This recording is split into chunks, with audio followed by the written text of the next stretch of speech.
All right, today we're gonna put a ceiling fan, and this was a 3 propeller fan. It's made of plastic. We're gonna set it up. It comes with instructions. It comes with remote control, and we're gonna test it out. So let's go ahead and do that. All right, so you have a choice. If you have high ceilings, you can set this up.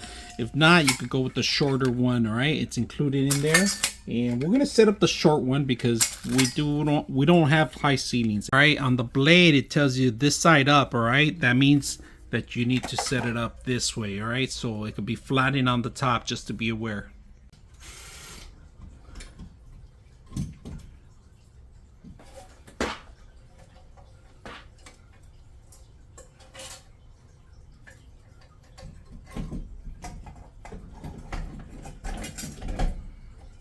Light on. All right, we got light 1.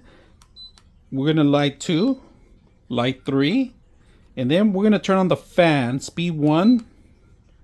If you guys can see, it's picking up speed. So the actual light is very powerful. I like the actual fan because the breeze, I can feel it everywhere. Now let me try to dim it down so you guys can see. I'm gonna dim it down. All right, so I'm gonna dim it down as much as I can so you guys can see a little bit better. So this is the actual fan. Really nice setup. Didn't have issues at all. I have a lot of excessive cable, which I had to tie down because I shortened it up. But very simple, easy to install. I hope you guys enjoyed the video.